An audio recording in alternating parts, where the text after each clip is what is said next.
तो doctor brain का दूसरा एपिसोड आ चुका है एंड ये वेब सीरीज अब पहले से और ज्यादा कंफ्यूजिंग लग रही है। और इस एपिसोड के एंड ने तो चुतिया बना के छोड़ा हुआ है। तो सीरीज के पहले एपिसोड के बारे में जानने के लिए ऊपर आई कार्ड पे क्लिक करो, क्योंकि ये वीडियो प्रीवियस एपिसोड के बाद का कंटिन्यूएशन है। अब जिन्होंने पहला एपिसोड या फिर मेरी प्रीवियस डॉक्टर ब्रेन वाली वीडियो देख रखी है, उनके लिए टाइम को वेस्ट ना करते हुए वीडियो को शुरू करते हैं।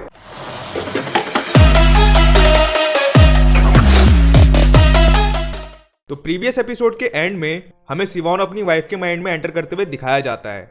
नाउ जेई के माइंड में एंटर करने के बाद उसे अपनी वाइफ और अपना बेटा डोयून दिखता है। सीन में सब कुछ नॉर्मल चल रहा है, पर फिर भी पता नहीं क्यों एक टेंशन वाला माहौल है। मतलब ऐसा लग रहा है कि डोयून और सिवॉन के बीच कुछ है एंड जिसके कारण जेई नहीं चाहती कि सिवॉन डोयून के पास रहे। इसके बाद प्रोग्रेसिवली अभी जब डोयून मीका, जो कि उनकी प्यारी सी कैट है, उसको लेकर घर के बाहर चले जाता है तो सिवॉन को बहुत टेंशन होती है एंड वही जेई उससे कहती है कि तुम डोयून से जितना दूर रहोगे उतना बेहतर है। एंड फिर इसके कुछ देर बाद कुछ वियर्ड सी चीजें दिखाई जाती हैं, जहां पर जेई एक रेड कलर के पूल प्रोबेबली ब्लड में गिरी हुई होती है एंड सिवॉन के जेई से पूछने पर कि क्या हुआ तो बूढ़ी जेई कहती है कि please find our son. Now ये वियर्ड है एंड ये मेमोरीज जेई की साइक है, जो कि हमारी डीपेस्ट मेमोरीज होती है।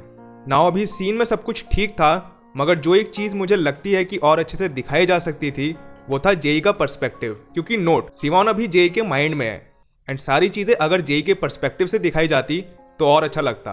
अच्छा नाउ ये सिर्फ मेरा मानना है, क्योंकि आगे के एक सीन में पर्सपेक्टिव ऑब्जेक्ट की आंखों से दिखाया गया है, क्योंकि वहां एक बहुत बड़ी मिस्ट्री रिवील हो सकती थी। वेल वो सीन मैं अभी आपको आगे बताऊंगा। एपिसोड आगे बढ़ता है एंड अभी सीन में सिवॉन अपने टेस्ट रिजल्ट्स को रिकॉर्ड कर रहा है, जहां पर वो कहता है कि लिविंग बीइंग्स पे एक्सपेरिमेंट को कैरी करना मुश्किल है as compared with the dead ones. Scene cut होता है एंड इसके बाद हमें Siwon back to his home दिखाया जाता है। वेल पहले भी वो घर पे ही था, but in the safe and secure basement, जहां पर उसने जेई को रखा है। इसके बाद सिवॉन से दोबारा मिलने आते हैं जुई चॉय फ्रॉम और उसका असिस्टेंट। क्वेश्चंस वही है कि उसकी वाइफ कहाँ है एंड अगर वो जुनकी लिम के बारे में कुछ जानता है। इस बार सिवॉन जुई को अपनी वाइफ दिखा ही देता है ताकि उसका सस्पिशन खत्म हो जाए।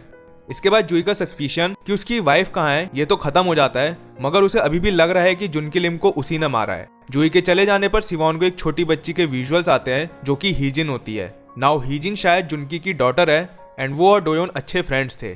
सीन एंड होता है एंड इसके बाद सिवॉन पहुंचता है डिटेक्टिव कांग मूली के पास। उसने कांग को ये जानने के लिए बुलाया है कि जेई और जुनकी एक दूसरे से कैसे मिले थे। कांग बताता है कि वो दोनों एक स्पेशल चिल्ड्रन क्लिनिक में मिले थे एंड इसके बाद सिवॉन का माइंड फिर ट्रिगर करता है एंड उसे उस क्लिनिक के विजुअल्स आने लगते हैं। नाउ पिछली वीडियो की असम्पशंस की तरह मुझे यही लगता है कि डोयून भी सिवॉन की तरह ही है, aka mind controller. Moving on, scene end होता है एंड हमें Siwon and Kang crime scene पे जाते हुए दिखते हैं एंड यहाँ पर सिवॉन को फिर से चीजें विजुअलाइज होती है, जिसमें उसे एक आदमी चाकू मारते हुए नजर आता है। इधर जियो का शक सिवॉन के ऊपर फिर से बढ़ जाता है, क्योंकि जुनकी की डेड बॉडी को एग्जामिन करते वक्त डॉक्टर बताते हैं कि जुनकी के सर पे एक ड्रिल्ड होल है, जो कि अनयूजुअल है। एंड हॉस्पिटल के कैमरास को एग्जामिन करते वक्त उसमें सिवॉन अपने इक्विपमेंट्स के साथ नजर आता है। सीन फिर से क्राइम सीन पे शिफ्ट होता है एंड हीबिन का रूम चेक करते वक्त सिवॉन को कुछ पेंटिंग्स दिखती है, जो कि एक बच्ची क्या एक अडल्ट भी बहुत मुश्किल से बना सके। इस पे वो कहता है कि हीबिन भी एक नियर जीनियस है, जिसको कुछ डेवलपमेंटल इश्यूज हैं। नाउ यहाँ पर सिवॉन को फिर से एक बारी और जेई के विजुअल्स आते हैं एंड उसे जेई हीबिन के साथ दिखती है, जहां पर हीबिन जेई से पूछती है कि डोयून कहाँ है। जेई उससे बोलती है कि डोयून नहीं रहा, पर हीबिन उससे कहती है कि उसने डोयून को आज सुबह ही देखा है। नाउ अभी ये क्या हो रहा है ये मेरे को लिटरली समझ नहीं आ रहा।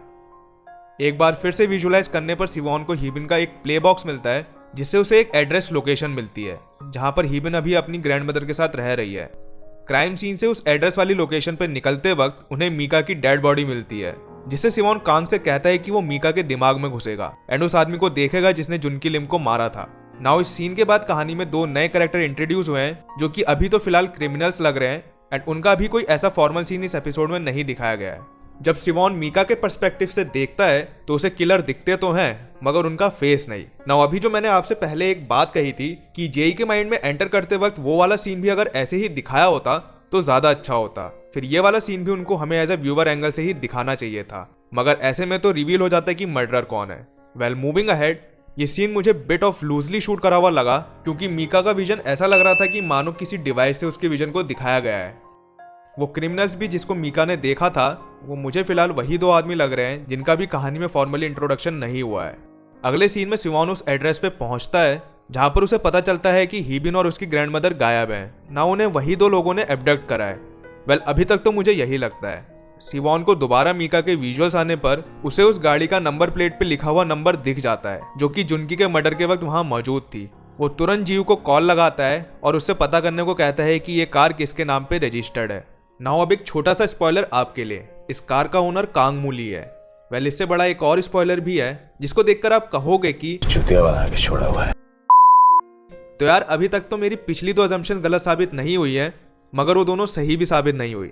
एंड इस एपिसोड को देखने के बाद मुझे ये लगता है कि सिवॉन एक डिल्यूजनल स्टेट में है, जहां पर उसे दूसरों की मेमोरीज विजुअलाइज हो रही है एंड रियलिटी में उसके साथ कुछ भी नहीं हो रहा। मेरी पिछली असम्पशंस को जानने के लिए ऊपर आई कार्ड पे क्लिक करके आप एपिसोड 1 वाली वीडियो देख सकते हो। एंड आज की वीडियो में बस इतना ही। आई होप आपको ये वीडियो पसंद आई होगी। अगर वीडियो पसंद आई है तो वीडियो को लाइक करना, चैनल को भी सब्सक्राइब करना ऐसी और वीडियोस के लिए। मैं मिलूंगा आपसे अगली वीडियो में, तब तक के लिए टेक केयर, बाय बाय।